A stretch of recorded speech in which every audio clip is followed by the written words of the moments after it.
ہڈیاں کمزور کیوں ہوتی ہیں؟ جانیں اور بچاؤ کے آسان طریقے۔ آج کی ویڈیو میں ہم بات کریں گے ایک اہم مسئلے پر، ہڈیوں کی کمزوری۔ کیا آپ جانتے ہیں کہ آپ کی ہڈیاں وقت کے ساتھ ساتھ کیوں کمزور ہوتی جا رہی ہیں؟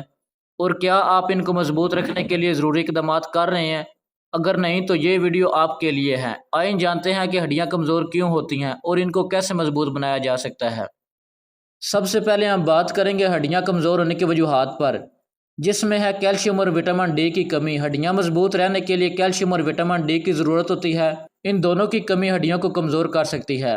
عمر بڑھنا، عمر کے ساتھ ہڈیوں کی کثافت کمزور ہو جاتی ہے، جس سے وہ کمزور ہو جاتی ہیں۔ غذائیت کی کمی، مناسب غذائیت کی کمی خاص طور پر پروٹین، میگنیشیم اور فاسفورس کی کمی ہڈیوں کو کمزور کرتی ہے۔ غیر فعال طرز زندگی، جسمانی سرگرمیوں کی کمی جیسے ورزش نہ کرنا ہڈیوں کی کمزوری کا سبب بنتی ہے۔ ہارمونز کی عدم توازن، خاص طور پر خواتین میں مینوپاز کے بعد ایسٹروجن کی کمی ہڈیوں کی کمزوری کا باعث بنتی ہے۔ اب ہم بات کریں گے ہڈیوں کو مضبوط رکھنے کے طریقوں پر، جس میں پہلا پوائنٹ ہے کیلشیم سے بھرپور غذائیں۔ دودھ، دہی، پنیر اور پتوں والی سبزیاں کیلشیم کے بہترین ذرائع ہیں جو ہڈیوں کو مضبوط بناتے ہیں۔ نمبر 2، وٹامن ڈی حاصل کریں۔ دھوپ میں وقت گزارنا اور وٹامن ڈی سے بھرپور غذائیں جیسے انڈے، مچھلی اور سپلیمنٹ کا استعمال ہڈیوں کو مضبوط بناتا ہے۔ نمبر 3، ورزش کریں۔ ویٹ بیئرنگ ایکسرسائز جیسے واکنگ، جاگنگ اور ویٹ لفٹنگ ہڈیوں کی مضبوطی کے لیے بہترین ہے۔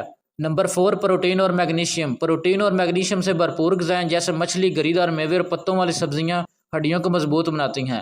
نمبر 5، غیر صحت بخش عادت سے بچیں۔ زیادہ نمک، کیفین اور الکوہل کا استعمال ہڈیوں کی صحت پر منفی اثر ڈال سکتا ہے، ان کا استعمال کم کریں۔ یہ تھے کچھ اہم نکات جو آپ کی ہڈیوں کی صحت کو بہتر بنانے میں مددگار ثابت ہو سکتے ہیں۔ اگر آپ اپنی ہڈیوں کو مضبوط اور صحت مند رکھنا چاہتے ہیں تو ان باتوں کا خیال رکھیں اور ان غذاؤں کا استعمال کریں اور اپنی صحت کا خیال رکھیں۔